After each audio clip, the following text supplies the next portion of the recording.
ಪ್ರಿಯ ವಿದ್ಯಾರ್ಥಿಗಳೇ, ಇಂದಿನ ಕಾರ್ಯಕ್ರಮದಲ್ಲಿ ಸ್ವಾತಂತ್ರ್ಯ ಪೂರ್ವ ಮತ್ತು ಸ್ವಾತಂತ್ರ್ಯ ನಂತರದ ಪತ್ರಿಕೋದ್ಯಮದ ಬಗ್ಗೆ ತಿಳಿದುಕೊಳ್ಳೋಣ. ಸ್ವಾತಂತ್ರ್ಯ ಪೂರ್ವ ಕಾಲದಲ್ಲಿ ಪತ್ರಿಕೆಗಳು ಅನೇಕ ಎಡರುತೊಡರುಗಳನ್ನು ಎದುರಿಸಬೇಕಾಯಿತು. ಆ ಕಾಲದಲ್ಲಿ ಪತ್ರಿಕೆಗಳು ಸುದ್ದಿ ಪೂರೈಕೆಗಾಗಿ ರಾಯ್ಟರ್ಸ್ ಸುದ್ದಿಸಂಸ್ಥೆಯನ್ನು ಮಾತ್ರ ಅವಲಂಬಿಸಿದ್ದವು. ಬ್ರಿಟಿಷ್ ಸರ್ಕಾರವು ಪತ್ರಿಕೆಗಳಿಗೆ ಅಡೆತಡೆಗಳನ್ನೊಡ್ಡುತ್ತಾ ದಮನಕಾರಿ ನೀತಿಯನ್ನು ಅನುಸರಿಸುತ್ತಿತ್ತು. ಅಲ್ಲದೆ ಅಗತ್ಯವಾದ ತಂತ್ರಜ್ಞಾನ ಕೂಡ ಭಾರತದಲ್ಲಿ ಲಭ್ಯವಿರಲಿಲ್ಲ. ಒಂದು ಪತ್ರಿಕೆಯನ್ನು ನಡೆಸುವಾಗ ಆರ್ಥಿಕವಾಗಿ ನಷ್ಟ ಅನುಭವಿಸುವ ಎಲ್ಲ ಅಪಾಯಗಳಿದ್ದವು. ರಾಯ್ಟರ್ಸ್ ಸುದ್ದಿಸಂಸ್ಥೆ ಏಕಮುಖ ಸುದ್ದಿಗಳನ್ನು ಮಾತ್ರ ಪೂರೈಸುತ್ತಿತ್ತು. ರಾಷ್ಟ್ರೀಯವಾದಿ ಘಟನೆಗಳನ್ನು ಅದು ವರದಿ ಮಾಡುತ್ತಿರಲಿಲ್ಲ.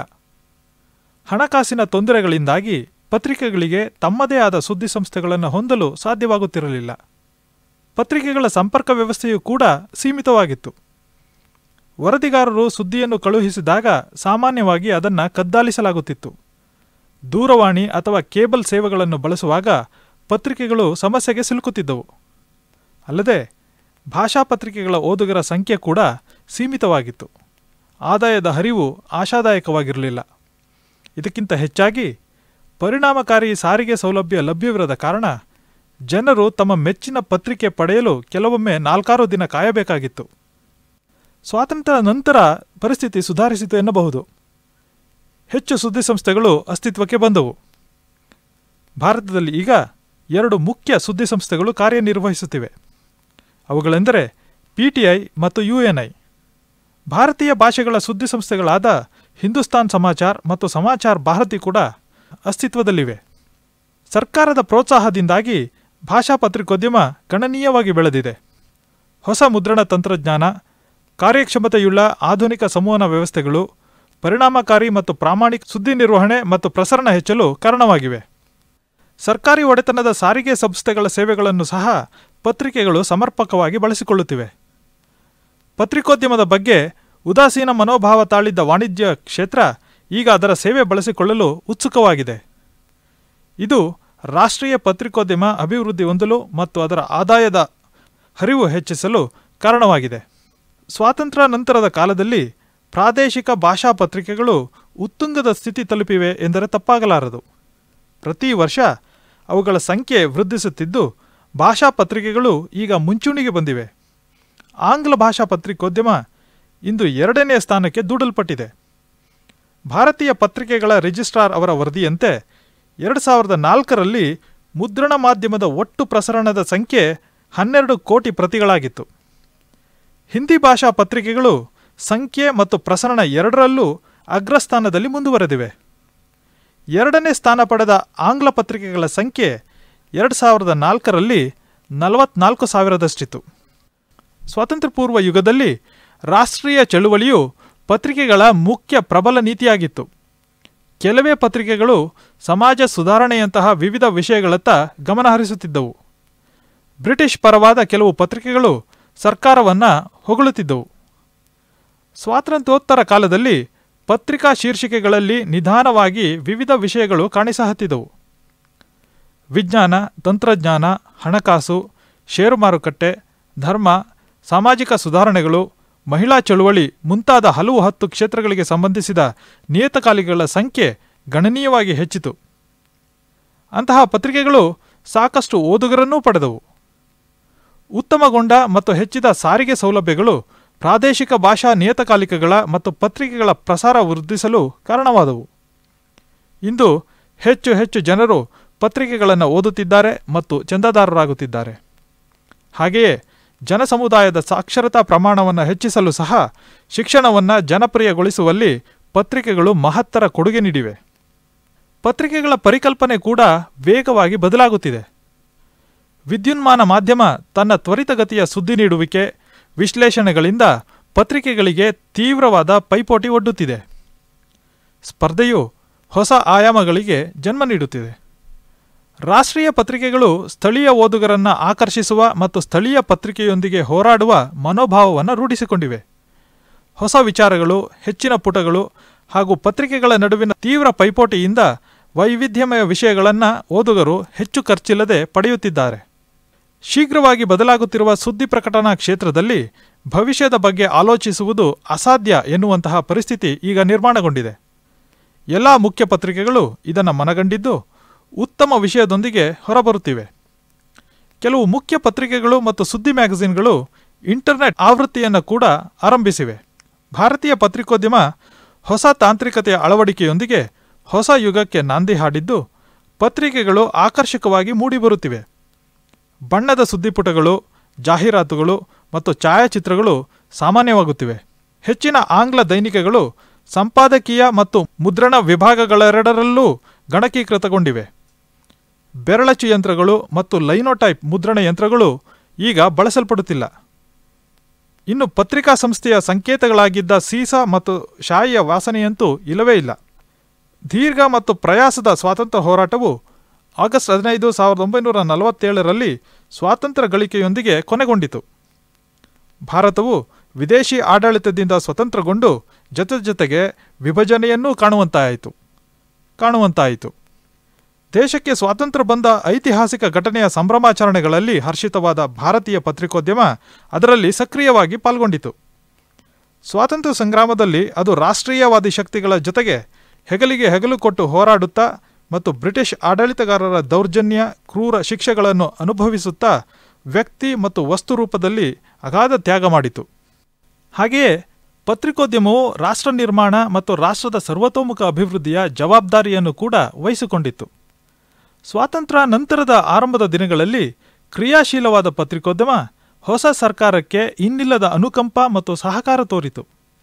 ಆ ದಿನಗಳಲ್ಲಿ ಕೋಮುವಾದ, ರಕ್ತಪಾತ, ಅಸ್ಥಿರತೆಗಳೊಂದಿಗೆ ಹೊಸ ಸರ್ಕಾರವು ದೇಶದಲ್ಲಿ ಅನೇಕ ಸಮಸ್ಯೆಗಳನ್ನು ಎದುರಿಸಬೇಕಾಯಿತು.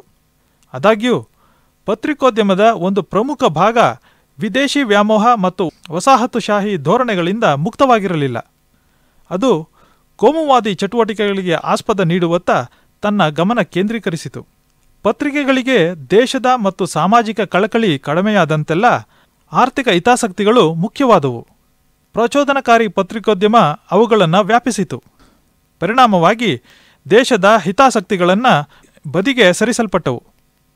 ಸ್ವಾತಂತ್ರ್ಯ ನಂತರ ನಡೆದ ಮೊದಲ ಪ್ರಮುಖ ಘಟನೆಯೆಂದರೆ ಕಾಶ್ಮೀರ ವಿಷಯದಲ್ಲಿ ಪಾಕಿಸ್ತಾನದ ಜೊತೆ ಆರಂಭವಾದ ಯುದ್ಧ. ಪಾಕಿಸ್ತಾನಿ ಸೈನಿಕರು ದೇಶದೊಳಕ್ಕೆ ನುಸುಳಿದಾಗ ಭಾರತವು ಆಕ್ರಮಣಕಾರರನ್ನು ಹಿಮ್ಮೆಟ್ಟಿಸಲು ಸೇನೆಯನ್ನು ಕಳಿಸಬೇಕಾಯಿತು. ಈ ವಿಷಯ ವಿಶ್ವಸಂಸ್ಥೆಯಲ್ಲಿ ಚರ್ಚಿತವಾದಾಗ ಮಹತ್ವದ ಪಾತ್ರ ವಹಿಸಿದ್ದ ಭಾರತೀಯ ಪತ್ರಿಕೋದ್ಯಮ ಅಂದಿನ ಸರ್ಕಾರಕ್ಕೆ ಎಲ್ಲ ನಿಲುವುಗಳಲ್ಲೂ ತನ್ನ ಬೆಂಬಲ ನೀಡಿತು. ಮಹಾತ್ಮ ಗಾಂಧಿಯವರ ಬರ್ಬರ ಹತ್ಯೆಯನ್ನು ಮದ್ರಾಸ್ ಮೇಲ್ ಮೊದಲು ಪ್ರಕಟಿಸಿತು.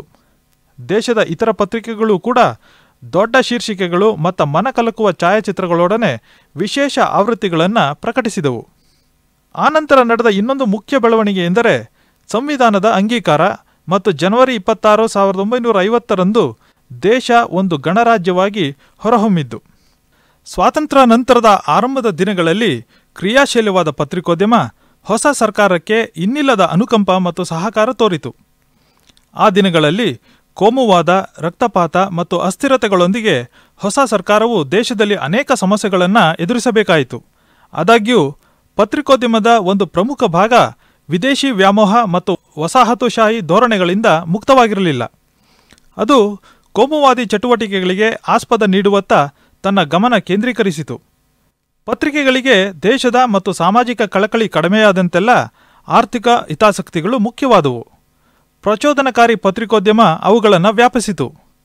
ಪರಿಣಾಮವಾಗಿ ದೇಶದ ಹಿತಾಸಕ್ತಿಗಳನ್ನು ಬದಿಗೆ ಸರಿಸಲಾಯಿತು.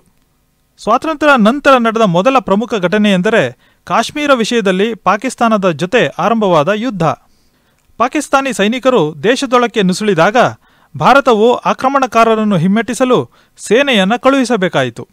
ಈ ವಿಷಯ ವಿಶ್ವಸಂಸ್ಥೆಯಲ್ಲಿ ಚರ್ಚಿತವಾದಾಗ ಮಹತ್ವದ ಪಾತ್ರ ವಹಿಸಿದ ಭಾರತೀಯ ಪತ್ರಿಕೋದ್ಯಮ ಅಂದಿನ ಸರ್ಕಾರಕ್ಕೆ ಅದರ ಎಲ್ಲ ನಿಲುವುಗಳಲ್ಲೂ ಬೆಂಬಲ ನೀಡಿತು. ಮಹಾತ್ಮ ಗಾಂಧಿಯವರ ಬರ್ಬರ ಹತ್ಯೆಯನ್ನು ಮದ್ರಾಸ್ ಮೇಲ್ ಮೊದಲು ಪ್ರಕಟಿಸಿತು. ದೇಶದ ಇತರ ಪತ್ರಿಕೆಗಳು ಕೂಡ ದೊಡ್ಡ ಶೀರ್ಷಿಕೆಗಳು ಮತ್ತು ಮನಕಲಕುವ ಛಾಯಾಚಿತ್ರಗಳೊಡನೆ ವಿಶೇಷ ಆವೃತ್ತಿಗಳನ್ನು ಪ್ರಕಟಿಸಿದವು. ಆನಂತರ ನಡೆದ ಇನ್ನೊಂದು ಪ್ರಮುಖ ಬೆಳವಣಿಗೆ ಎಂದರೆ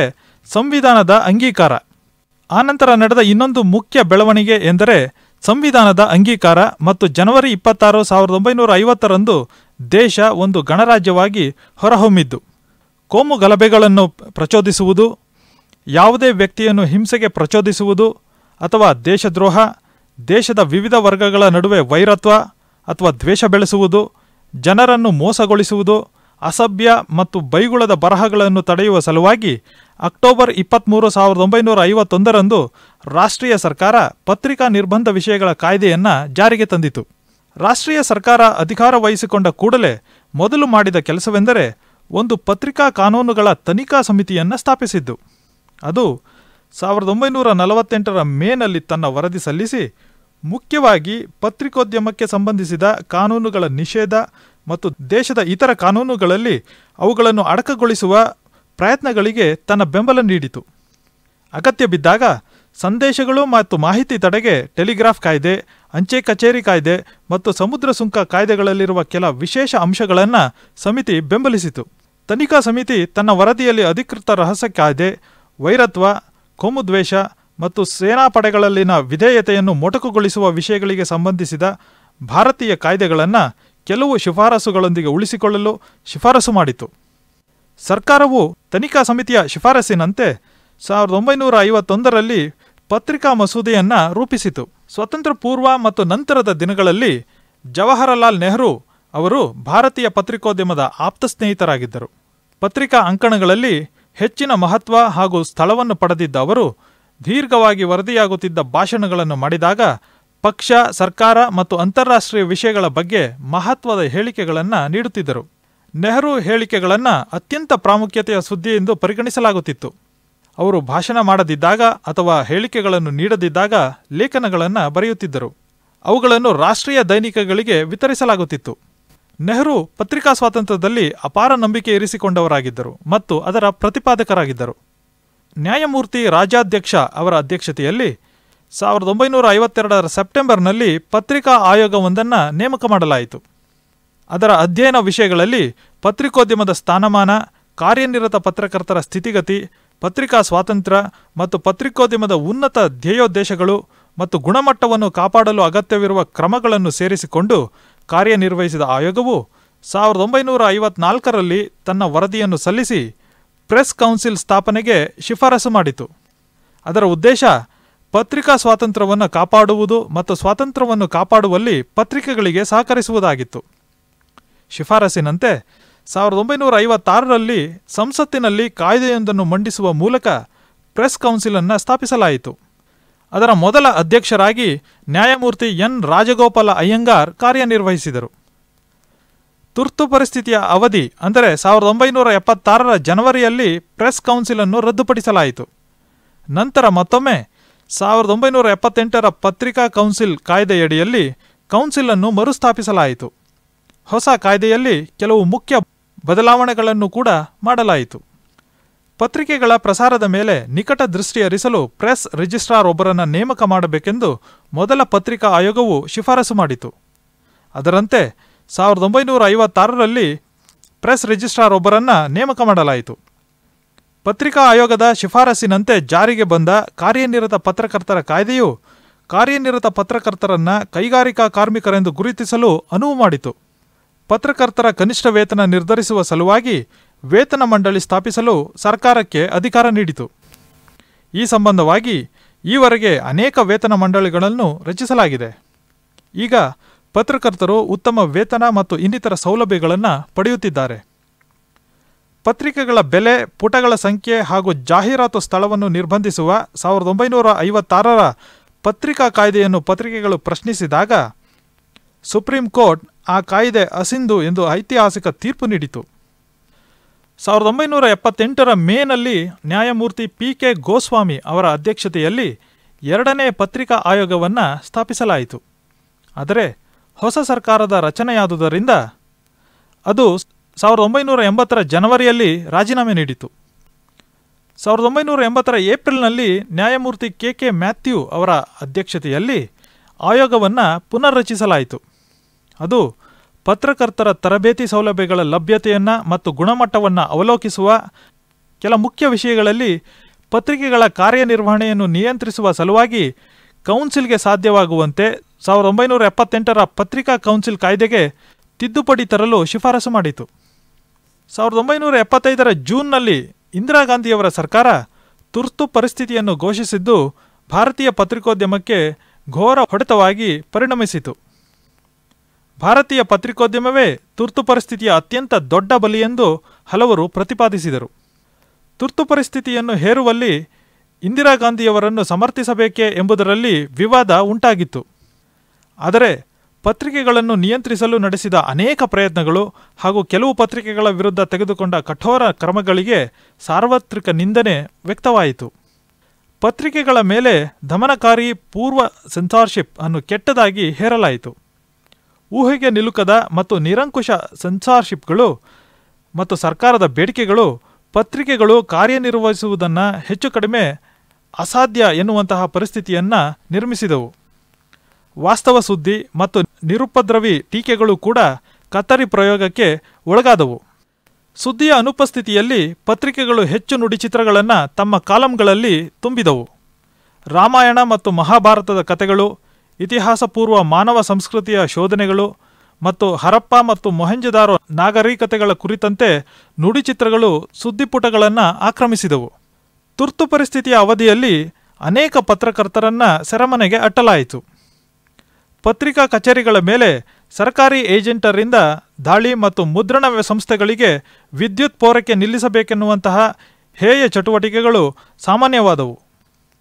ಕೆಲವು ಪತ್ರಿಕೆಗಳು ರಾಜಕೀಯ ನಾಯಕತ್ವಕ್ಕೆ ಸೂಕ್ತವಾದ ವಿಷಯಗಳನ್ನು ಪ್ರಕಟಿಸುವ ಬದಲು ಖಾಲಿ ಪುಟಗಳನ್ನು ಹೊತ್ತು ಹೊರಬಂದವು. ಇಂದಿರಾ ಗಾಂಧಿಯವರ ಕೋಪವನ್ನು 2 ಮುಂಚೂಣಿ ಪತ್ರಿಕೆಗಳಾದ ದಿ ಇಂಡಿಯನ್ ಎಕ್ಸ್‌ಪ್ರೆಸ್ ಮತ್ತು ದಿ ಸ್ಟೇಟ್ಸ್ಮನ್ ಹೆಚ್ಚು ಎದುರಿಸಿದವು ಎನ್ನಬಹುದು. ಆದರೆ ಪತ್ರಿಕೆಗಳು ಒಟ್ಟಾಗಿ ತುರ್ತು ಪರಿಸ್ಥಿತಿಯ ವಿರುದ್ಧ ನಿಲ್ಲಲು ಸಾಧ್ಯವಾಗಲಿಲ್ಲ. ಈ ಅವಧಿಯಲ್ಲಿ ತೆವಳಿಕೊಂಡು ನಡೆದ ಭಾರತೀಯ ಪತ್ರಿಕೋದ್ಯಮ ಅಗತ್ಯಕ್ಕಿಂತ ಹೆಚ್ಚಾಗಿ ಬಾಗಿದ್ದನ್ನು ವಿಶ್ಲೇಷಕರು ಖಂಡಿಸುತ್ತಾರೆ. ಈ ಘಟನೆ ಭಾರತದಲ್ಲಿನ ವೃತ್ತಪತ್ರಿಕೆಗಳ ಉದ್ಯಮಕ್ಕೆ ಹೊಸ ತಿರುವು ನೀಡಿತು ಎನ್ನಬಹುದು. ತುರ್ತು ಪರಿಸ್ಥಿತಿ ಕೊನೆಗೊಂಡ ನಂತರ ಭಾರತೀಯ ಪತ್ರಿಕೋದ್ಯಮ ಮರುಹುಟ್ಟು ಪಡೆಯಿತು ಎನ್ನಬಹುದು. ಇಂದು ಭಾರತೀಯ ಪತ್ರಿಕೋದ್ಯಮ ವಿಶ್ವದ ಯಾವುದೇ ಪತ್ರಿಕೋದ್ಯಮಕ್ಕೆ ಸರಿಸಾಟಿಯಾಗಿ ಕಾರ್ಯನಿರ್ವಹಿಸುತ್ತಿದೆ ಎನ್ನಬಹುದು. ಕೇವಲ ಶೈಲಿ ಮತ್ತು ವಿಷಯಗಳಲ್ಲಿ ಮಾತ್ರವಲ್ಲದೆ ವೈವಿಧ್ಯತೆ, ಮಾರುಕಟ್ಟೆ, ಆಡಳಿತ, ಪ್ರಸರಣ, ತಂತ್ರಜ್ಞಾನ, ವೃತ್ತಿಪರತೆ ಮತ್ತು ವಿನ್ಯಾಸದಲ್ಲಿ ಒಂದು ಕ್ರಾಂತಿಯಾಗಿದ್ದನ್ನು ತುರ್ತು ಪರಿಸ್ಥಿತಿಯ ನಂತರದ ದಿನಗಳಲ್ಲಿ ನಾವು ಕಾಣಬಹುದು. ತುರ್ತು ಪರಿಸ್ಥಿತಿಗಳು ಸುದ್ದಿ ಮ್ಯಾಗಝೀನ್ಗಳ ಒಡಲಿನಲ್ಲಿ ಅಗಾಧ ಹಗರಣಗಳು, ಗಾಳಿ ಸುದ್ದಿ ಮತ್ತು ಅಸಹನೀಯ ಬರಹಗಳನ್ನು ಬಿಟ್ಟು ಹೋದವು. ಅವುಗಳ ಪೂರ್ಣ ಪ್ರಯೋಜನ ಪಡೆದ ನಿಯತಕಾಲಿಕಗಳು ನಿರೀಕ್ಷೆಗೂ ಮೀರಿ ಪ್ರಸರಣವನ್ನು ಸಾಧಿಸಿದವು. ಪರಿಸ್ಥಿತಿಯ ಲಾಭ ಪಡೆಯಲು ಹೆಚ್ಚು ಹೆಚ್ಚು ನಿಯತಕಾಲಿಕಗಳು ಮಾರುಕಟ್ಟೆಗೆ ಬಂದವು. ವಿಶೇಷ ತನಿಖಾ ವರದಿ, ವ್ಯಕ್ತಿಚಿತ್ರಗಳು, ಆಕರ್ಷಕ ಛಾಯಾಚಿತ್ರಗಳಿಂದ ಕೂಡಿದ ನುಡಿಚಿತ್ರಗಳು ಮತ್ತು ಸಂದರ್ಶನಗಳು ಈ ಪತ್ರಿಕೆಗಳ ಮುಖ್ಯ ವಸ್ತುಗಳಾಗಿ ಬಿಂಬಿತಗೊಂಡವು. ಸಿನಿಮಾ ಪ್ರಪಂಚದ ಹಗರಣಗಳು ಮತ್ತು ಗಾಳಿ ಸುದ್ದಿಗಳನ್ನು ಹೆಚ್ಚು ಹೆಚ್ಚಾಗಿ ಸುದ್ದಿ ನಿಯತಕಾಲಿಕಗಳು ನೀಡಿದ ಕಾರಣ ಅವು ಭಾವೋದ್ರೇಕದ ಓದುಗ ಬಳಗವೊಂದನ್ನು ಸೃಷ್ಟಿಸಿದವು. ನಿಯತಕಾಲಿಕಗಳು ಮತ್ತು ಪತ್ರಿಕೆಗಳ ಪ್ರಸರಣದಲ್ಲಿ ಅಸಾಧಾರಣ ಏರಿಕೆ ಕಂಡುಬಂತು. ಪ್ರಸಿದ್ಧ ಪತ್ರಕರ್ತರಾದ ಪ್ರೀತೀಶ್ ನಂದಿ, ಅರುಣ್ ಶೌರಿ, ಎನ್ ರಾಮ್, ಅಶ್ವಿನ್ ಸಾನಿ, ಚಿತ್ರಾ ಸುಬ್ರಹ್ಮಣ್ಯಂ, ಸುಚೇತಾ ದಲಾಲ್, ಬಿ.ಜಿ. ವರ್ಗೀಸ್, ಎಂ.ವಿ. ಕಾಮತ್, ಖುಷ್ವಂತ್ ಸಿಂಗ್ ಭಾರತೀಯ ಪತ್ರಿಕೋದ್ಯಮಕ್ಕೆ ಅಪೂರ್ವ ಕೊಡುಗೆ ಸಲ್ಲಿಸಿದರು. ತುರ್ತು ಪರಿಸ್ಥಿತಿಯ ನಂತರ ದೇಶದಲ್ಲಿ ಅನೇಕ ಅಭಿವೃದ್ಧಿಗಳಾದವು. ಅವುಗಳಲ್ಲಿ ಮುಖ್ಯವಾದವು ಎಂದರೆ ಬಲ ಮತ್ತು ಸ್ವರೂಪದಲ್ಲಿ ಭಾಷಾ ಪತ್ರಿಕೋದ್ಯಮದ ತೀವ್ರ ಬೆಳವಣಿಗೆ. ಎರಡನೆಯ ಲಕ್ಷಣ ವಿದೇಶಿ ಉಪಗ್ರಹ ಚಾನೆಲ್ಗಳ ಆಗಮನ. ಈ ಬೆಳವಣಿಗೆಗಳು ಭಾರತದಲ್ಲಿ ಮಾಧ್ಯಮಗಳ ಕ್ರಾಂತಿಯನ್ನುಂಟು ಮಾಡಿದ್ದಲ್ಲದೆ ಅವುಗಳ ನಡುವೆ ತೀವ್ರ ಸ್ಪರ್ಧೆಗೆ ಕಾರಣವಾಯಿತು. ಮುದ್ರಣ ಪತ್ರಿಕೋದ್ಯಮವು ತನ್ನ ಅಸ್ತಿತ್ವಕ್ಕಾಗಿ ತಂತ್ರಜ್ಞಾನವನ್ನು ಸಮರ್ಪಕವಾಗಿ ಬಳಸಿಕೊಂಡಿತು. ಮೂರನೇ ಮತ್ತು ಅತ್ಯಂತ ಮಹತ್ವದ ಲಕ್ಷಣವೆಂದರೆ ಪತ್ರಿಕೋದ್ಯಮವು ಜಾಗತೀಕರಣ ಮತ್ತು ಉದಾರೀಕರಣ ಸಿದ್ಧಾಂತದ ಹೆಚ್ಚಿನ ಪ್ರಭಾವಗಳನ್ನು ತಡೆಯುವಲ್ಲಿ ಗಮನಾರ್ಹ ಕೊಡುಗೆಗಳನ್ನು ನೀಡಿದ್ದು. ಪತ್ರಿಕೋದ್ಯಮದ ಮುಖ್ಯ ಸಿದ್ಧಾಂತವೇ ಈಗ ಬದಲಾಗಿದೆ. ಅತ್ಯಂತ ಕೆಟ್ಟ ಪರಿಣಾಮಗಳನ್ನು ಎದುರಿಸಿದ ಪತ್ರಿಕೆಯ ಭಾಗವೆಂದರೆ ಪತ್ರಿಕೆಯ ಸುದ್ದಿ ಅಥವಾ ವಿಷಯ. ಅಲ್ಪ ವಿಷಯವನ್ನು ದೊಡ್ಡದಾಗಿ ಚಿತ್ರಿಸುವುದು, ಅನರ್ಹ ವ್ಯಕ್ತಿಗಳನ್ನು ವೈಭವೀಕರಿಸುವುದು ಮತ್ತು ತನ್ನ ಪ್ರಸರಣ ವೃದ್ಧಿಗಾಗಿ ಭಾವೋದ್ರೇಕದ ಸುದ್ದಿಗಳನ್ನು ಪ್ರಕಟಿಸುವುದು ಇಂದು ಅನೇಕ ಪತ್ರಿಕೆಗಳ ಕೆಲಸವಾಗಿದೆ. ಬಹುತೇಕ ಪತ್ರಿಕೆಗಳಲ್ಲಿ ಇಂದು ಪ್ರತಿಯೊಂದು ಚಟುವಟಿಕೆಯು ಮಾರುಕಟ್ಟೆ ಕೇಂದ್ರಿತ ಪ್ರಯತ್ನವಾಗಿ ಹೊರಹೊಮ್ಮುತ್ತಿದೆ. ಇದು ಸಂಪಾದಕೀಯ ವಿಭಾಗ ಮತ್ತು ಮಾರುಕಟ್ಟೆ ವಿಭಾಗದ ನಡುವಿನ ಗೋಡೆ ಕುಸಿಯುವಂತೆ ಮಾಡಿದೆ. ಸಂಪಾದಕರು ತಮ್ಮ ಮಹತ್ವ ಕಳೆದುಕೊಂಡಿದ್ದಾರೆ ಹಾಗೂ ಪತ್ರಿಕೆಗಳು ಮನಸ್ಸಾಕ್ಷಿ ಇಲ್ಲದೆ ಕಾಣಿಸಿಕೊಳ್ಳಲು ಆರಂಭಿಸಿವೆ. ಸ್ವಾತಂತ್ರ್ಯ ನಂತರ ದೇಶ ಪ್ರಬುದ್ಧವಾಗುತ್ತಿದ್ದಂತೆ ವಾಣಿಜ್ಯ ಹಿತಾಸಕ್ತಿಗಳು ಮಹತ್ವ ಪಡೆಯಲಾರಂಭಿಸಿದವು. ಸಂಪಾದಕೀಯ ಗುಣಮಟ್ಟಕ್ಕಿಂತ ವಾಣಿಜ್ಯೋದ್ದೇಶಗಳಿಗೆ ಪ್ರಾಮುಖ್ಯತೆ ನೀಡುವುದರ ಮೂಲಕ ಪತ್ರಿಕೆಗಳನ್ನು ಇತರ ಲಾಭದಾಯಕ ಉದ್ಯಮಗಳಂತೆ ಕಾಣಲಾಯಿತು. ಪತ್ರಿಕಾ ಮಾಲೀಕರು ಹೆಚ್ಚು ಓದುಗರು ಮತ್ತು ಜಾಹೀರಾತು ಆದಾಯ ನಿರೀಕ್ಷಿಸಿ ಹೆಚ್ಚು ಲಾಭಕ್ಕಾಗಿ ಒತ್ತಾಸೆ ನೀಡಿದ್ದರಿಂದ ಅನೇಕ ಸಂಪಾದಕರು ತಮ್ಮ ಮಹತ್ವ ಕಳೆದುಕೊಂಡರು.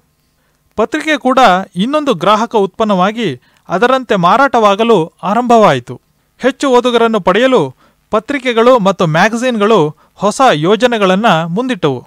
ದೆಹಲಿ ಮತ್ತು ದೇಶದ ಇತರ ಭಾಗಗಳಲ್ಲಿ ಪತ್ರಿಕೆಗಳನ್ನು ಅತ್ಯಂತ ಕಡಿಮೆ ಬೆಲೆಗೆ ಮಾರಲಾಯಿತು. ಮ್ಯಾಗಝೀನ್ಗಳು ಕೂಡ ಬಗೆ ಬಗೆಯ ಚಂದಾ ಉಡುಗೊರೆಗಳನ್ನು ನೀಡಿ ಚಂದಾ ಹಣದ ಖರ್ಚನ್ನು ಓದುಗರು ನಿರ್ಲಕ್ಷಿಸುವಂತೆ ಮಾಡಿದವು. ಪ್ರಯೋಜನ ಪಡೆದ ಓದುಗರು ನಿಸ್ಸಂಶಯವಾಗಿ ಈ ಬದಲಾವಣೆಗಳನ್ನು ಸ್ವಾಗತಿಸಿದರು. ಅನಾಕರ್ಷಕವಾಗಿ ಮುದ್ರಿಸಲ್ಪಡುತ್ತಿದ್ದ ಪತ್ರಿಕೆಗಳು ಬಣ್ಣದ ಆವೃತ್ತಿಗಳನ್ನು ಹೊರತಂದವು. ತಂತ್ರಜ್ಞಾನ ಬೆಳೆದಂತೆ ಅನುಷ್ಠಾನಗೊಂಡ ಪತ್ರಿಕೆಗಳು ಈಗ ಆಕರ್ಷಕವಾಗಿ ಮೂಡಿಬರುತ್ತಿವೆ. ಹಿಂದೆ ಕಂಡು ಕೇಳಿರದಷ್ಟು ಮೆರಗು ಹಾಗೂ ಬಣ್ಣದಿಂದ ಕೂಡಿವೆ. ತಂತ್ರಜ್ಞಾನವು ಕೇವಲ ಪತ್ರಿಕೆಗಳ ಉತ್ಪಾದನೆಯಲ್ಲಿ ಮಾತ್ರವಲ್ಲದೆ ಸಂವಹನದಲ್ಲೂ ಸಹಾಯ ಮಾಡಿತು. ಇದರಿಂದ ವಿಶ್ವದಾದ್ಯಂತ ಮಾಹಿತಿ ಕ್ಷಣಾರ್ಧದಲ್ಲಿ ಹರಡಲು ಸಾಧ್ಯವಾಗುತ್ತಿದೆ. ತಂತ್ರಜ್ಞಾನ ಮತ್ತು ವಾಣಿಜ್ಯ ಹಿತಾಸಕ್ತಿಗಳು ಗಂಭೀರ ಪತ್ರಿಕೋದ್ಯಮಕ್ಕೆ ಹಾನಿಯುಂಟು ಮಾಡಿರುವುದು ನಿಸ್ಸಂದೇಹ. ಇಂದು ಮಾಧ್ಯಮಗಳು ಒಂದು ರೀತಿಯ ಸಂಕಷ್ಟಕ್ಕೆ ಸಿಲುಕಿವೆ ಎನ್ನಬಹುದು. ಟೆಲಿವಿಷನ್ನ ಅತಿಯಾದ ಪ್ರಭಾವದ ಮಧ್ಯೆ ಪತ್ರಿಕೆಗಳು ಮತ್ತು ಮ್ಯಾಗಝೀನ್ಗಳು ಓದುಗರ ಗಮನ ಸೆಳೆಯಲು ಪ್ರಯತ್ನಿಸಬೇಕಾಗಿದೆ. ಇಂದಿನ ದಿನಗಳಲ್ಲಿ ಉದ್ರೇಕಕಾರಿ ಬರಹಗಳು, ಕಾರ್ಯಕ್ರಮಗಳ ನಡುವೆ ಗಂಭೀರ ವಿಚಾರಗಳು ಎಸೆಯಲ್ಪಟ್ಟು ಮಾಧ್ಯಮ ಕೇವಲ ಸಮಯ ಕಳೆಯುವ ವಿಷಯವಾಗಿದೆ. ಮಾಧ್ಯಮ ಸಂಘಟನೆಗಳು ಪರಸ್ಪರ ಚಂದಾದಾರರನ್ನು ಸೆಳೆಯುವ ಮೂಲಕ ಮಾರುಕಟ್ಟೆಯಲ್ಲಿ ಮೇಲುಗೈ ಸಾಧಿಸುವ ತೀವ್ರ ಪೈಪೋಟಿಯಲ್ಲಿ ತೊಡಗಿಕೊಂಡಿವೆ. ಅಸ್ತಿತ್ವವನ್ನು ಉಳಿಸಿಕೊಳ್ಳುವುದೇ ಪತ್ರಿಕೆಗಳ ಮುಖ್ಯ ಕಾಳಜಿಯಾದಾಗ ಅವು ಸಿದ್ಧಾಂತಗಳ ಮೇಲಿನ ಬದ್ಧತೆಯನ್ನು ಕ್ರಮೇಣ ಕಳೆದುಕೊಂಡವು ಅಥವಾ ಓದುಗರನ್ನು ಮತ್ತು ರಾಜಕೀಯ ನಾಯಕತ್ವಕ್ಕೆ ನೋವುಂಟು ಮಾಡುವ ಯಾವುದೇ ವಿಷಯವನ್ನು ಪ್ರಕಟಿಸಲು ಹಿಂಜರಿಯಬೇಕಾಯಿತು.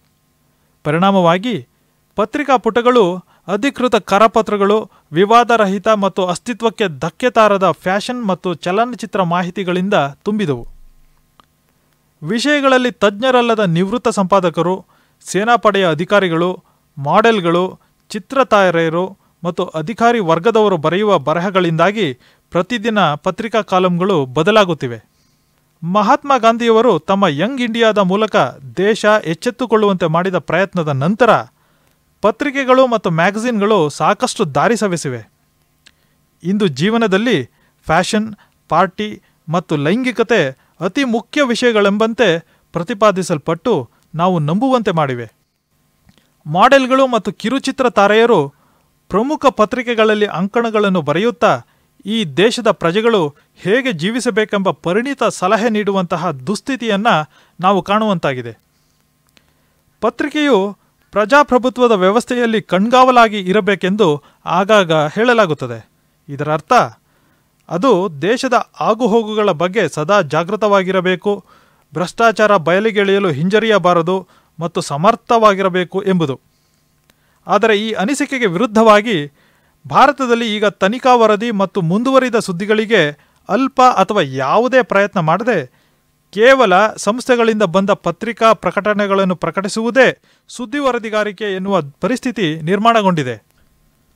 ಇಂಡಿಯನ್ ಎಕ್ಸ್‌ಪ್ರೆಸ್ ಬಯಲಿಗೆಳೆದ ಕೊಟ್ಟ ಕೊನೆಯ ದೊಡ್ಡ ಭ್ರಷ್ಟಾಚಾರ ವಿಶೇಷ ವರದಿ ಎಂದರೆ ಕೆಲವು ವರ್ಷಗಳ ಹಿಂದಿನ ಬೋಫೋರ್ಸ್ ಲಂಚ ಪ್ರಕರಣ. ಇತರ ಭ್ರಷ್ಟಾಚಾರ ಪ್ರಕರಣಗಳನ್ನು ಅದು ಕೇವಲ ಅವುಗಳ ನ್ಯಾಯಾಲಯ ಕಲಾಪಗಳನ್ನು ಮುದ್ರಿಸುತ್ತಾ ಮೂಕ ಪ್ರೇಕ್ಷಕನಾಗಿ ವರ್ತಿಸುತ್ತಿದೆ.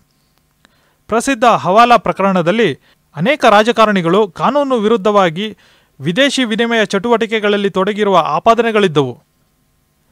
ಪತ್ರಿಕೆಗಳು ಆರಂಭದಲ್ಲಿ ಶೋಧನೆಗಳನ್ನು ಪ್ರಕಟಿಸಲು ನಿರಾಕರಿಸಿದವು. ನ್ಯಾಯಾಲಯದಲ್ಲಿ ಸಾರ್ವಜನಿಕ ಹಿತಾಸಕ್ತಿಯ ಮೊಕದ್ದಮೆ ಹೂಡಿದ ನಂತರವೇ ಪತ್ರಿಕೆಗಳು ಅದರ ಬಗ್ಗೆ ವರದಿ ಮಾಡಲು ಪ್ರಾರಂಭಿಸಿದ್ದು. ಅದೇ ರೀತಿ ಮುಂದುವರೆದ ಸುದ್ದಿಗಳ ಬಗ್ಗೆ ಭಾರತೀಯ ಪತ್ರಿಕೆಗಳಲ್ಲಿ ಮಾನ್ಯತೆ ಮರೆಯಾಗುತ್ತಿದೆ. ಅಪರಾಧ ಮತ್ತು ಕೊಲೆಗೆ ಸಂಬಂಧಪಟ್ಟ ಸುದ್ದಿಗಳು ಭಾವೋದ್ರೇಕ ಸೃಷ್ಟಿಸುತ್ತಿವೆ, ಆದರೆ ಅಷ್ಟೇ ಶೀಘ್ರವಾಗಿ ಓದುಗನ ಮನಸ್ಸಿನಿಂದ ಮರೆಯಾಗುತ್ತಿವೆ. ಮಾಧ್ಯಮಗಳು ಇಂದು ವಿಶ್ವಾಸಾರ್ಹತೆಯ ಸಮಸ್ಯೆಯನ್ನು ದೊಡ್ಡ ಪ್ರಮಾಣದಲ್ಲಿ ಎದುರಿಸುತ್ತಿವೆ. ಗಂಭೀರ ವರದಿಗಾರಿಕೆ ಮತ್ತು ವಿಮರ್ಶೆಯ ಕೊರತೆ ಮಾಧ್ಯಮಗಳನ್ನು ಕಿರಿದುಗೊಳಿಸಿವೆ. ವಾಣಿಜ್ಯ ಹಿತಾಸಕ್ತಿಗಳು ಮತ್ತು ವರದಿಗಾರಿಕೆ ವಿಮರ್ಶೆಯ ಗುಣಮಟ್ಟ ಕುಸಿಯಲು ಪ್ರಮುಖ ಕಾರಣ. ವಾಣಿಜ್ಯ ಹಿತಾಸಕ್ತಿಗಳು ವರದಿಗಾರಿಕೆಯ ಗುಣಮಟ್ಟ ಕುಸಿಯಲು ಪ್ರಮುಖ ಕಾರಣ. ವಿಷಯದ ಆಳಕ್ಕೆ ಹೋಗದಿರುವುದರಿಂದಲೂ ಮಾಧ್ಯಮಗಳ ವಿಶ್ವಾಸಾರ್ಹತೆ ಕುಸಿಯುತ್ತಿದೆ. ಪತ್ರಕರ್ತರು ಹೆಚ್ಚು ತನಿಖಾ ವರದಿಗಳಿಗೆ ಮನಸ್ಸು ಮಾಡದಿರುವ ಕಾರಣವೆಂದರೆ ಅಧೈರ್ಯ ಮತ್ತು ಕೆಲವೊಮ್ಮೆ ಅಗತ್ಯವಾದುದನ್ನು ಮಾತ್ರ ಬರೆಯಲು ಒಡ್ಡಲಾಗುವ ಆಮಿಷ. ಇಂದು ತನ್ನ ಜೀವನವನ್ನು ಅಪಾಯಕ್ಕೊಡ್ಡಿ ಸ್ಥಾಪಿತ ಹಿತಾಸಕ್ತಿಗಳ ವಿರುದ್ಧ ಹೋರಾಡುವ, ವಿಶೇಷ ವರದಿ ಮಾಡುವ ಧೈರ್ಯವಂತ ವರದಿಗಾರರನ್ನು ಚಿತ್ರಪರದೆಯಲ್ಲಿ ಮಾತ್ರ ಕಾಣಲು ಸಾಧ್ಯ. ಭಾರತೀಯ ಪತ್ರಿಕೆಗಳು ಈಗ ರಾಜಕೀಯ ಮತ್ತು ರಾಜಕಾರಣಿಗಳಿಗೆ ಸಂಬಂಧಪಟ್ಟ ಸುದ್ದಿ ಸಮಾಚಾರಗಳನ್ನು ನೀಡುವುದರಲ್ಲೇ ಮಗ್ನವಾಗಿವೆ. ಗೋಷ್ಠಿಗಳು, ಸಭೆಗಳು, ವಿಚಾರ ಸಂಕಿರಣಗಳಲ್ಲಿ ವೃತ್ತಿಪರರು ಮತ್ತು ತಜ್ಞರು ಚರ್ಚಿಸುವ ಮುಖ್ಯ ವಿಷಯಗಳು ಸುದ್ದಿ ಅಂಕಣಗಳಲ್ಲಿ ಸ್ಥಾನ ಪಡೆಯುತ್ತಿಲ್ಲ. ಅದಕ್ಕೆ ಬದಲಾಗಿ ಮಂತ್ರಿಗಳು ಮತ್ತು ಇತರ ಗಣ್ಯರ ಬಾಲಿಶ ಮತ್ತು ಸಾಮಾನ್ಯ ಹೇಳಿಕೆಗಳು ಹೆಚ್ಚಿನ ಪುಟ ಮತ್ತು ಶೀರ್ಷಿಕೆಗಳನ್ನು ಆಕ್ರಮಿಸುತ್ತಿವೆ. ದೇಶದಲ್ಲಿ ಪತ್ರಿಕೆ ವಹಿಸುವ ಪಾತ್ರವು ಪತ್ರಕರ್ತರು ಹೊಂದಿರುವ ಸುದ್ದಿ ಮೌಲ್ಯಗಳಿಂದ ಪ್ರಭಾವಿತಗೊಂಡಿವೆ ಎಂಬ ಅಂಶವನ್ನು ಮನದಟ್ಟು ಮಾಡಿಕೊಳ್ಳುವ ಅಗತ್ಯ ಕಂಡುಬರುತ್ತಿದೆ. ನಿಖರತೆ ಪತ್ರಿಕೋದ್ಯಮದಲ್ಲಿ ಅತ್ಯಂತ ಪ್ರಾಥಮಿಕ ಮತ್ತು ಪ್ರಮುಖ ಅಂಶ. ಆದರೆ ಭಾರತೀಯ ಪತ್ರಿಕೆಗಳು ಅದನ್ನು ಪೂರ್ಣವಾಗಿ ಅಳವಡಿಸಿಕೊಂಡಿಲ್ಲ. ಅಪಾರ್ಥದ ಸುದ್ದಿ ಹೆಚ್ಚಿನ ಭಾರತೀಯ ಪತ್ರಿಕೆಗಳ ಇನ್ನೊಂದು ಕಾಯಿಲೆ.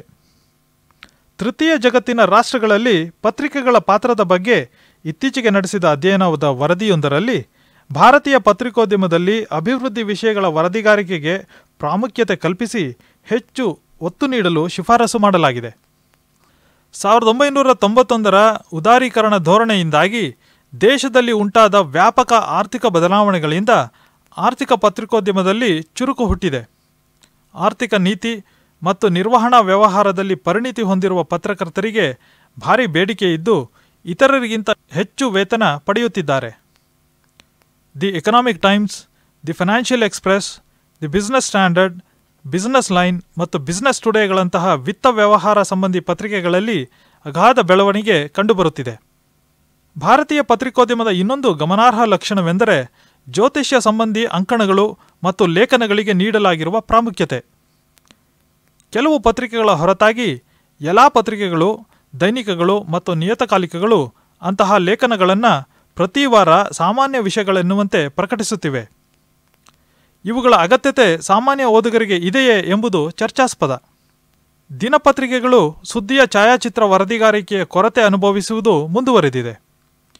ಬಹುತೇಕ ಪತ್ರಿಕಾ ಸಂಪಾದಕರಲ್ಲಿ ಪತ್ರಿಕೋದ್ಯಮದಲ್ಲಿ ಛಾಯಾಚಿತ್ರಗಳ ಪ್ರಾಮುಖ್ಯತೆ ಬಗ್ಗೆ ಸಾಮಾನ್ಯ ತಿಳುವಳಿಕೆಯ ಕೊರತೆ ಇದೆ ಎನ್ನಬಹುದು. ಪತ್ರಿಕಾ ಸ್ವಾತಂತ್ರ್ಯದ ಭರವಸೆ ನೀಡಿದರೂ ಸಂಪಾದಕರ ಸ್ವಾತಂತ್ರ್ಯದ ಬಗ್ಗೆ ಸಂದೇಹವಿದೆ. ತಮ್ಮ ಸ್ವಾತಂತ್ರ್ಯವನ್ನು ಸಮರ್ಥಿಸಲು ಹೋಗಿ ಮಾಲೀಕರ ನಡುವೆ ಮತ್ತು ಮಾಲೀಕರ ಮಧ್ಯಪ್ರವೇಶವನ್ನು ಪ್ರತಿಭಟಿಸಿ ಇತ್ತೀಚಿನ ವರ್ಷಗಳಲ್ಲಿ ಅನೇಕ ಭಾರತೀಯ ಪತ್ರಿಕಾ ಸಂಪಾದಕರು ತಮ್ಮ ಹುದ್ದೆಗೆ ರಾಜೀನಾಮೆ ನೀಡಬೇಕಾಯಿತು ಅಥವಾ ಉಚ್ಚಾಟಿಸಲ್ಪಟ್ಟರು. ಅವರಲ್ಲಿ ಪ್ರಮುಖರೆಂದರೆ ಹಿಂದೂಸ್ತಾನ್ ಟೈಮ್ಸ್ನ ಸಂಪಾದಕ BG Verghese, the illustrated weekly of ಇಂಡಿಯಾದ ಸಂಪಾದಕ ಖುಷ್ವಂತ್ ಸಿಂಗ್, ದಿ ಇಂಡಿಯನ್ ಎಕ್ಸ್‌ಪ್ರೆಸ್ನ ಕಾರ್ಯನಿರ್ವಾಹಕ ಸಂಪಾದಕ ಅರುಣ್ ಶೌರಿ ಮತ್ತು ದಿ ಇಂಡಿಯನ್ ಎಕ್ಸ್‌ಪ್ರೆಸ್ನ ಸುಮನ್ ದುಬೆ. ಭಾರತೀಯ ಪತ್ರಿಕೋದ್ಯಮದ ಇಂದಿನ ದೊಡ್ಡ ಸಮಸ್ಯೆ ಎಂದರೆ ದೊಡ್ಡ ವ್ಯಾಪಾರಿ ಮಾಲೀಕತ್ವದ ಹಿಡಿತದಲ್ಲಿರುವ ಬಹು ಆವೃತ್ತಿಯ ದೊಡ್ಡ ಪತ್ರಿಕೆಗಳು. ದೇಶದ ಪತ್ರಿಕೋದ್ಯಮದ ಬಹುಭಾಗ ಮತ್ತು ಬಹುತೇಕ ಮುಖ್ಯ ದಿನಪತ್ರಿಕೆಗಳು ಬೇರೆ ಬೇರೆ ಕ್ಷೇತ್ರಗಳಲ್ಲಿ ವ್ಯಾವಹಾರಿಕ ಆಸಕ್ತಿ ಇಟ್ಟುಕೊಂಡಿರುವ ಮತ್ತು ಕೈಗಾರಿಕೆಗಳ ಪ್ರಬಲ ಸಂಪರ್ಕ ಹೊಂದಿರುವ ವ್ಯಕ್ತಿಗಳಿಂದ ನಿಯಂತ್ರಿಸಲ್ಪಡುತ್ತಿವೆ. ಪ್ರಸ್ತುತ ಪತ್ರಿಕೆಗಳ ಕಾರ್ಯನಿರ್ವಹಣೆಯನ್ನು ಗಮನಿಸುವ ಮತ್ತು ಅದರ ವಿರುದ್ಧದ ದೂರುಗಳನ್ನು ವಿಚಾರಿಸುವ ಒಂದೇ ಒಂದು ಸಂಸ್ಥೆ ಎಂದರೆ ಪ್ರೆಸ್ ಕೌನ್ಸಿಲ್. ಆದರೆ ಅದಕ್ಕೆ ಶಿಕ್ಷಿಸುವ ಅಧಿಕಾರವಿಲ್ಲ. ತಪ್ಪೆಸಗಿದಾಗ ಪ್ರೆಸ್ ಕೌನ್ಸಿಲ್ ಕೇವಲ ಒಂದು ಪತ್ರಿಕೆಗೆ ವಾಗ್ದಂಡನೆ ವಿಧಿಸಬಹುದು ಅಥವಾ ಎಚ್ಚರಿಕೆ ನೀಡಬಹುದು. ಇದು ನಿರೀಕ್ಷಿತ ಫಲಿತಾಂಶ ನೀಡುವಲ್ಲಿ ವಿಫಲವಾಗಿದೆ. ಪರಿಣಾಮಕಾರಿಯಾಗಿ ಕಾರ್ಯನಿರ್ವಹಿಸಲು ಅಗತ್ಯವಿರುವ ಅಧಿಕಾರ ನೀಡಲು ಪ್ರೆಸ್ ಕೌನ್ಸಿಲ್ ಕಾಯ್ದೆಗೆ ತಿದ್ದುಪಡಿ ತರುವ ಅಗತ್ಯವಿದೆ. ಭಾರತೀಯ ಪತ್ರಿಕೋದ್ಯಮವು ಇಂದು ಮುಕ್ತವಾಗಿದ್ದರೂ ಅದು ವ್ಯಾಪಕವಾಗಿ ತಲುಪುತ್ತಿಲ್ಲ. ನಗರ ಮತ್ತು ಮಧ್ಯಮ ವರ್ಗದ ಪೂರ್ವಾಗ್ರಹ ಹೊಂದಿರುವ ಭಾರತೀಯ ಪತ್ರಿಕೋದ್ಯಮ ಆ ಕಾರಣವಾಗಿಯೇ ಅಭಿವೃದ್ಧಿ ಪ್ರಕ್ರಿಯೆಯಲ್ಲಿ ವ್ಯಾಪಕವಾಗಿ ಕಾರ್ಯನಿರ್ವಹಿಸಲು ಸಾಧ್ಯವಾಗುತ್ತಿಲ್ಲ. ಭವಿಷ್ಯದ ಅಭಿವೃದ್ಧಿ ಕ್ಷೇತ್ರದಲ್ಲಿನ ಎಲ್ಲ ಚಟುವಟಿಕೆಗಳಿಗೆ ಭಾರತೀಯ ಪತ್ರಿಕೋದ್ಯಮ ಬೆಂಬಲ ನೀಡಿ ಕಣ್ಗಾವಲಾಗಿರುವುದು ಅಗತ್ಯವಾಗಿದೆ. ಕೇಂದ್ರ ಮತ್ತು ರಾಜ್ಯಗಳಲ್ಲಿ ಪತ್ರಿಕೋದ್ಯಮದತ್ತ ಸರ್ಕಾರದ ಪ್ರವೃತ್ತಿ ಒಂದೇ ತೆರನಾಗಿದ್ದು, ಯಾವುದೇ ರೀತಿಯ ಬಹಿರಂಗ ಅಡಚಣೆ ಅಥವಾ ದಯಾಗುಣದ ಲಕ್ಷಣಗಳಿಲ್ಲ. ಆದರೆ ಬಿಹಾರ ಮತ್ತು ತಮಿಳುನಾಡುಗಳಲ್ಲಿ ಪತ್ರಿಕಾ ಸ್ವಾತಂತ್ರ್ಯವನ್ನು ನಿಷೇಧಿಸುವ ಮಸೂದೆಗಳನ್ನು ಶಾಸನಸಭೆಯಲ್ಲಿ ಇತ್ತೀಚೆಗೆ ಮಂಡಿಸಲಾಗಿತ್ತು. ಆದರೆ ದೇಶದಾದ್ಯಂತ ಪತ್ರಿಕೆಗಳು, ಪತ್ರಕರ್ತರ ಸಂಘಟನೆಗಳು ಮತ್ತು ಸಾರ್ವಜನಿಕ ಸಂಘಟನೆಗಳಿಂದ ವ್ಯಾಪಕ ಪ್ರತಿಭಟನೆ ಕೇಳಿಬಂದದ್ದರಿಂದ ಅವುಗಳನ್ನು ಹಿಂತೆಗೆದುಕೊಳ್ಳಲಾಯಿತು. ಬಿಹಾರ ಮತ್ತು ಉತ್ತರ ಪ್ರದೇಶ ಹಾಗೂ ತಮಿಳುನಾಡಿನಲ್ಲಿ ಪತ್ರಕರ್ತರಿಗೆ ರಾಜಕೀಯ ಕಾರಣಗಳಿಗಾಗಿ ಕಿರುಕುಳ ನೀಡಿದ ಅನೇಕ ಪ್ರಕರಣಗಳು ಇವೆ. ಇಂದು ಪತ್ರಿಕೋದ್ಯಮ ಒಂದು ಗೌರವಯುತ ವೃತ್ತಿಯಾಗಿದೆ. ಕಾಲೇಜು, ವಿಶ್ವವಿದ್ಯಾನಿಲಯಗಳಿಂದ ಹೊರಬರುತ್ತಿರುವ ಶಿಕ್ಷಿತ ಯುವಕರು ಹೆಚ್ಚು ಸಂಖ್ಯೆಗಳಲ್ಲಿ ಈ ವೃತ್ತಿಯನ್ನು ಆಯ್ದುಕೊಳ್ಳುತ್ತಿದ್ದಾರೆ. ಮುಖ್ಯ ವಾಹಿನಿಯಲ್ಲಿರುವ ಪತ್ರಿಕೆಗಳ ಜೊತೆಗೆ ಸುದ್ದಿ ಮ್ಯಾಗಝಿನ್ಗಳು, ಸಿನಿಮಾ ಮ್ಯಾಗಝಿನ್ಗಳು, ಕ್ರೀಡಾ ಮ್ಯಾಗಝಿನ್ಗಳು, ಮಹಿಳಾ ನಿಯತಕಾಲಿಕಗಳಂತಹ ವೈವಿಧ್ಯಮಯ ಕ್ಷೇತ್ರಗಳಲ್ಲಿ ಪತ್ರಿಕೋದ್ಯಮ ವಿಸ್ತಾರವಾಗುತ್ತಿದ್ದು, ಉದ್ಯೋಗದ ಅವಕಾಶಗಳು ದಿನೇ ದಿನೇ ಹೆಚ್ಚುತ್ತಿವೆ. ವೃತ್ತಿಪರತೆಗೆ ಸಿಗುವ ಪ್ರತಿಫಲ ಕೂಡ ತೃಪ್ತಿದಾಯಕವಾಗಿದೆ. ವೇತನಗಳು ಆಕರ್ಷಕವಾಗಿದ್ದು, ಕಾರ್ಯನಿರತ ಪತ್ರಕರ್ತರಿಗಿರುವ ಘನತೆ ಮತ್ತು ಪ್ರಭಾವ ಅಗಾಧವಾದುದು. ಪ್ರೆಸ್ ಇನ್ಸ್ಟಿಟ್ಯೂಟ್ ಆಫ್ ಇಂಡಿಯಾ ಮತ್ತು Indian institute of mass communication ಅಲ್ಲದೆ ಕರ್ನಾಟಕ ರಾಜ್ಯ ಮುಕ್ತ ವಿಶ್ವವಿದ್ಯಾನಿಲಯ ಸೇರಿದಂತೆ ಅನೇಕ ಭಾರತೀಯ ವಿಶ್ವವಿದ್ಯಾನಿಲಯಗಳು ಪತ್ರಿಕೋದ್ಯಮ ಮತ್ತು ಸಮೂಹ ಸಂವಹನದಲ್ಲಿ ಸ್ನಾತಕ ಮತ್ತು ಸ್ನಾತಕೋತ್ತರ ಕೋರ್ಸ್ಗಳನ್ನು ನಡೆಸುವ ಮೂಲಕ ಪತ್ರಿಕೋದ್ಯಮದಲ್ಲಿ ಆಸಕ್ತಿ ಇರುವ ದೇಶದ ಯುವ ಜನರಿಗೆ ಸೂಕ್ತ ಮಾಹಿತಿ, ಕುಶಲತೆ ಹಾಗೂ ವೃತ್ತಿಜ್ಞಾನವನ್ನು ಪಸರಿಸುತ್ತಿವೆ. ಕ್ಷೇತ್ರದಲ್ಲಿ ಅಪಾರ ಅನುಭವವಿರುವ ಕೆಲವು ವೃತ್ತಿಪರರು ಒಂದಾಗಿ ಆಯೋಜಿಸುವ ಅಲ್ಪಾವಧಿಯ ಕಾರ್ಯಕ್ರಮಗಳು ಕೂಡ ವೃತ್ತಿಪರತೆಯನ್ನು ಕಾಯ್ದುಕೊಳ್ಳಲು ಮತ್ತು ಜ್ಞಾನ ಗುಣಮಟ್ಟವನ್ನು ಹೆಚ್ಚಿಸಲು ಅನುಕೂಲವಾಗಿವೆ. ವಿವಿಧ ವೇತನ ಮಂಡಳಿಗಳು ನಿರ್ಧರಿಸಿದ ಕನಿಷ್ಠ ವೇತನ ಮತ್ತು ಸೇವಾ ಭದ್ರತೆ ಪಡೆಯುವುದಲ್ಲದೆ ಕಾರ್ಯನಿರತ ಪತ್ರಕರ್ತರು ಕೇಂದ್ರ ಮತ್ತು ರಾಜ್ಯ ಸರ್ಕಾರಗಳಿಂದ ಅನೇಕ ರಿಯಾಯಿತಿಗಳನ್ನು ಇಂದು ಪಡೆಯುತ್ತಿದ್ದಾರೆ. ಪ್ರಿಯ ವಿದ್ಯಾರ್ಥಿಗಳೇ, ಇದುವರೆಗೂ ನೀವು ಸ್ವಾತಂತ್ರ್ಯ ಪೂರ್ವ ಮತ್ತು ಸ್ವಾತಂತ್ರ್ಯ ನಂತರದ ಪತ್ರಿಕೋದ್ಯಮದ ಬಗ್ಗೆ ತಿಳಿದುಕೊಂಡಿರಿ. ಮುಂದಿನ ಕಾರ್ಯಕ್ರಮದಲ್ಲಿ ಭಾರತೀಯ ಭಾಷಾ ಪತ್ರಿಕೋದ್ಯಮದ ಬಗ್ಗೆ ತಿಳಿದುಕೊಳ್ಳೋಣ. ನಮಸ್ಕಾರ.